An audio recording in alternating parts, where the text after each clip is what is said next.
অপসাৰণ হ'ল ভূপেন বৰা সত্য হ'ব নেকি মুখ্যমন্ত্ৰীৰ ভৱিষ্যৎবাণী গেৰুৱা বসন পিন্ধিব নেকি ভূপেন বৰাই ভূপেন বৰাক লৈ কি অংক বিজেপিৰ কিছুদিন আগতে প্ৰদেশ কংগ্ৰেছৰ সদ্য অপসাৰিত সভাপতি ভূপেন বৰাক সকীয়াই দিছিল মুখ্যমন্ত্ৰী ডক্টৰ হিমন্ত বিশ্ব শৰ্মাই এপ্ৰিল মে'ৰ ভিতৰত চকী হেৰুৱাব ভূপেন বৰাই অৱশেষত সত্য প্ৰমাণিত হ'ল মুখ্যমন্ত্ৰীয়ে ভূপেন বৰাক দিয়া ভৱিষ্যৎবাণী মই আজিৰ পৰা কেইমাহমান আগতে দিলীপ শইকীয়া মই ভূপেন বৰা আমি একেলগে গুৱাহাটীৰ পৰা এখন ফ্লাইটত ঘূৰি গৈছিলোঁ দিলীপ শইকীয়া সাক্ষী আছিল তেতিয়া মই ভূপেন বৰাক কৈছিলোঁ যে তোমাক এপ্ৰিল মে' মাহত ভাঙি দিব মুখ্যমন্ত্ৰীৰ ডেডলাইন অনুসৰি সভাপতি পদৰ পৰা অপসাৰিত হ'ল ভূপেন বৰা আনকি মুখ্যমন্ত্ৰীৰ ভৱিষ্যৎবাণী সঁচা বুলি স্বীকাৰ কৰিলে অপসাৰিত সভাপতি ভূপেন বৰাই মুখ্যমন্ত্ৰীক মই উৰাজাহাজত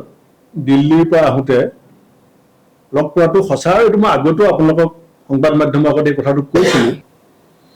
তেখেতে মোক কৈছিলে যে তোমাৰ এনেকুৱা কি শক্তি আছে যে তুমি মোক মানে বগৰাই দিম বুলি পেলাই সদায় ক্ষমতাৰ পৰা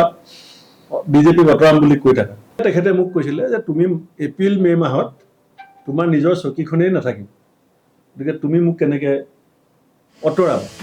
পিছে কি হ'ব ভূপেন বৰাৰ পৰৱৰ্তী ৰাজনৈতিক পৰিক্ৰমা কংগ্ৰেছত থাকিব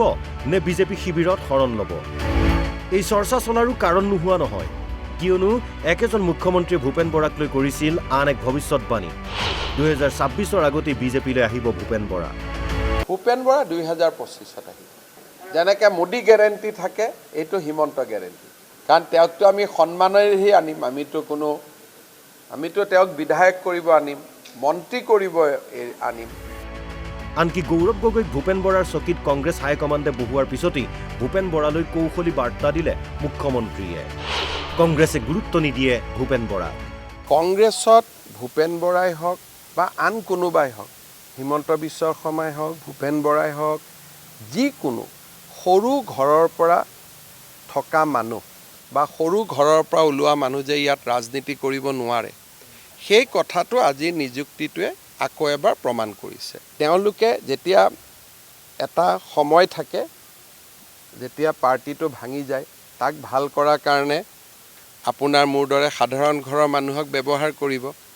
যেতিয়া ইলেকশ্যন আহে টিকেট দিয়াৰ সময় হয় বা অলপমান এটা কেণ্ডিডেটবিলাক ঘৰত অহা যোৱা কৰে সেই সময়ত তেওঁলোকে এই নীলা তেজৰ মানুহক লগত লয় আনকি ভূপেন বৰাক সংস্থাপন কৰিবলৈ বিশেষ পৰিকল্পনা আগতীয়াকৈ সাজু কৰি ৰাখিছে বিজেপিয়ে সমষ্টি পুনৰ নিৰ্ধাৰণ অনুসৰি নৱগঠিত ৰঙানদী সমষ্টি সংৰক্ষণ ভূপেন বৰাৰ বাবে ৰাজহুৱা কৰা নাই যদিও বিজেপিৰ এই পৰিকল্পনা মিছা নহয় বিশেষকৈ উত্তৰ অসমত বিৰোধী শক্তি সম্পূৰ্ণ মষিমূৰ কৰাৰ বাবে এই ব্লুপ্ৰিণ্ট সাজু কৰিছে বিজেপিয়ে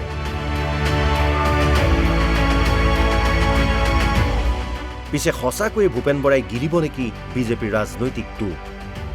আগতীয়াকৈ এই ইংগিত পাই ভূপেন বৰাই ঘোষণা কৰিছিল নেকি 2026ত চৰকাৰী গাড়ীত উঠিম বুলি ৰাজনীতিত অসম্ভৱ বুলি একো নাই পূৰ্বেও সভাপতি পদ হেৰুৱাৰ পিছতেই কংগ্ৰেছ ত্যাগ কৰি দুই প্ৰাক্তন সভাপতি ভুৱনেশ্বৰ কলিতা আৰু ৰিপুণ বৰাই আন্দোলনত যোগ দিছিল সেইফালৰ পৰা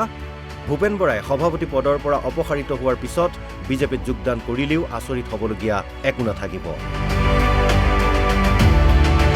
এতিয়া অপেক্ষা মাথো সময়ৰ ৰমেন কলিতাৰ ৰিপৰ্ট NB নিউজ